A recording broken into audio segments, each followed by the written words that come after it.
Welcome back to In The Kliq, everybody. This is going to be a little bit of a heavy episode at the start here because as we alluded to in the Matt Hardy interview, with there was still uncertainty surrounding Shad Gaspard, and the wrestling world has been hit very hard this week with some tragic losses. And so we're going to get into that. We're going to talk, the Owen Hart Dark Side of the Ring stuff. So there's going to be some heavy stuff here at the top of the show. So I just want to prepare you all for that. And on a personal note, I'm a little numb over one of them. And so I'm going to try and keep as normal, your friendly neighborhood Bimbo Jimbo as I can, but laying all my cards on the table here at the start. I'm feeling a little weird tonight about some of the stuff that we have to talk about, and there's just no way around it. We have to get into it. Shad Gaspard did in fact die, unfortunately, at the age of 39. A lot of people have been rightfully pointing out that he died a hero. He made sure that his son's life was saved while they were swimming off the coast of Los Angeles before the water took him out to sea. His body was found washed up on the shoreline, though, and yeah, Shad Gaspard dead at 39. Of course, most known for his run with Crime Time in WWE, which is one of those teams that I always thought had a lot more potential to be a real big part of WWE's plans. Obviously, a very memorable team, and just such a sad event, and obviously the wrestling world's been reacting to that. But Baby Huey, what was your reaction just to this whole thing? Because we haven't really had a chance to talk about it.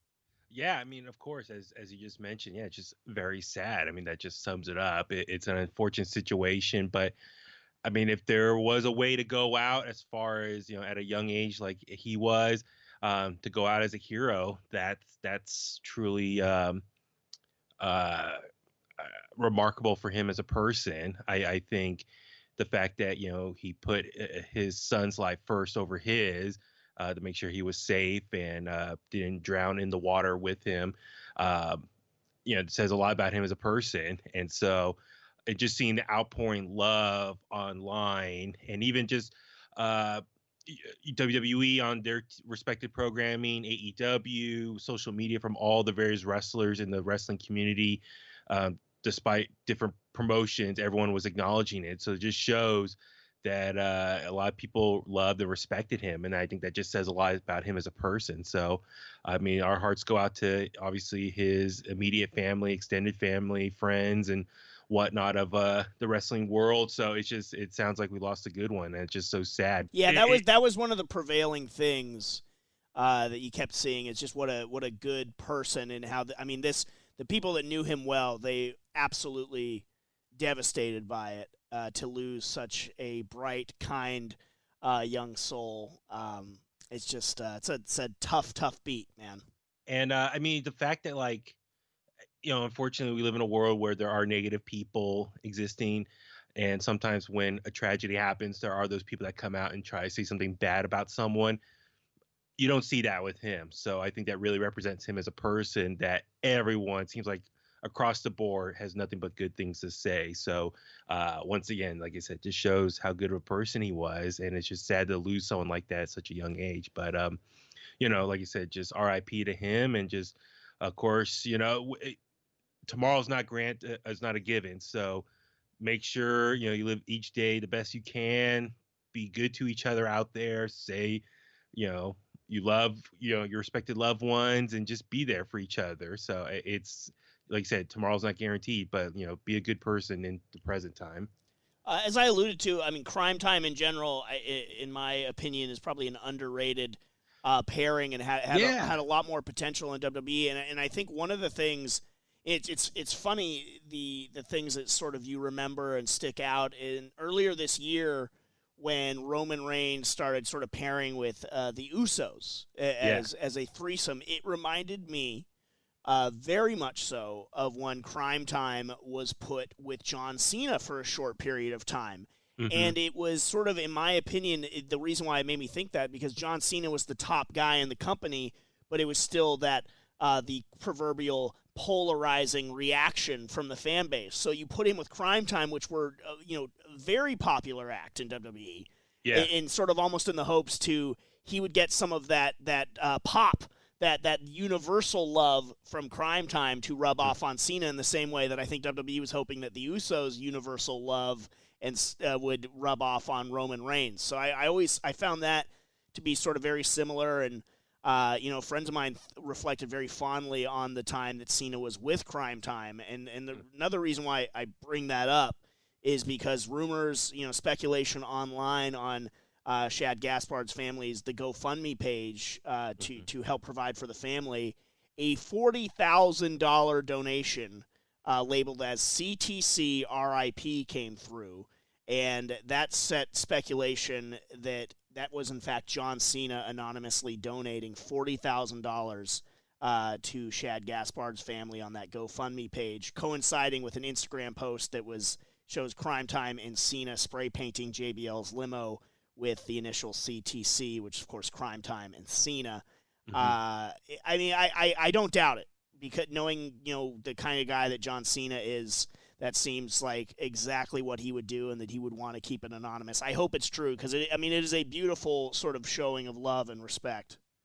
Yeah, and just going back with Cena's charity work over the years, especially with the Make-A-Wish Foundation, it just sounds like, deep down he's a good guy, and he's willing to help people when he can, especially just even this whole pandemic. It's been going around. He went to visit a child who's sick and went to go see him still. He wore a mask and everything, but still went to go make this kid's wish come true. So that was just very cool on his part. So if that's true, if that's really him, just more power to the legend that is John Cena. Yeah. And it's just very cool. And I just respect to him for that, and it's just really cool. Like they were like on the beach a couple nights ago. They had a little gathering, and it was just cool seeing John Morrison and his wife and Chris Masters and his tag team partner JTG. It just a lot of the other fellow wrestlers gathered in remembering him. So it just, like I said, it's sad, but it just shows just what loved he was, all the people coming together for him. Yeah, absolutely. Unfortunately, that was not the only person that we lost in the world of wrestling. Hana Kimura, who is somebody that being completely honest, I am not tremendously familiar with her work. I'd heard the name. She was only 22 years old and was a standout in Stardom, which is a women's professional wrestling promotion in Japan, and was a part of a Netflix reality television series called Terrace House, which I guess is where the issues sprung from. She was getting a lot of backlash online, some stuff, and what I have seen reported, and I don't know if this has been confirmed or not, is that it was a suicide at the age of 22. Yeah. It's, man, these deaths back to back of each other, just scary and sad. But apparently earlier in the day she was posting some stuff online of hurting herself, and then deleted them right away, which obviously led a lot of people speculating, oh my god, something going on with her right now. And unfortunately she passed before someone, I guess, was able to get to her and whatnot. So it's just, it sucks. And once again, it's just a reminder about cyberbullying, and people's actions online do have an effect on people. And I think there's, going back to what I said earlier, just be good to each other. Listen, I'm all for good-natured ribbing and trolling and stuff like that. I think, but there is a line that a lot of people on Twitter, especially, and certain other sites, they like to cross it, and they like to really take it to a place that it doesn't need to go. So there's an unfortunate sort of byproduct is something like this. And by all accounts, from the people in wrestling that were familiar with her work and her devastated, crushed, again, 22 years old, is so incredibly young. You don't even really know who you are yet at 22. And so that is, just a heartbreaking tragedy to to lose your life at 22 because of something that would have been easily preventable. Is very sad, and by all accounts was a rising star in the pro wrestling world. So we, of course, to the family of Shad and the family of Hana Kimura and all their friends and loved ones certainly are with them right now. But I have to be honest, and on a personal note, the loss that affected me in the most profound way, and I was offline for several days this week, so I actually just found this out probably about an hour before recording the show, is that wrestling journalist Larry Csonka passed away. And apparently it's happened about a week ago at the time of this recording, and I was completely unaware, and I am remiss for being unaware, but I logged on to Twitter and I saw some, I went to 411 Mania today, which is where Larry wrote for years and years, and I saw a link to a GoFundMe page, and I was like, what's up with Larry? And I know he'd had some health issues, over the past year, with some pretty serious stuff with his leg, and having to have his leg amputated, but he had made a great recovery, so I thought everything was on the right track, and then to find out that he died suddenly, I'm not sure the circumstances of his passing, but that one hit me between the eyes, because I've been reading Larry Csonka for as long as I can remember, certainly as long as I've gone to 411 Mania that I can remember, I've been reading Larry Csonka's stuff. And he is, or was, which is a weird way to have to term it now, my favorite wrestling writer that I have ever read. The one I respected the most, even when I didn't agree with him. I always appreciated his perspective and his passion and his dedication, and that only grew over time, again, with the health battles that he fought over the last couple of years, to keep coming back and putting in the time and the work. He was the main reason that 411 Mania was my go-to place for pro wrestling news and articles and stuff like that. I've never looked forward to reading about wrestling until I started reading Larry Csonka. And so I am really, really stunned by this news. I'm so sad for his wife and 2 daughters that he leaves behind. Again, the tributes pouring out for a wrestling journalist, and not one of that. The thing about Larry is that he wasn't there to just speculate on what might be coming. He reviewed the shows. He reacted to news as it was reported and more concretely reported, and gave his opinion. He wasn't there to tear anyone down out of malice. He would just give his honest opinion about things, and he wrote in an entertaining, professional fashion.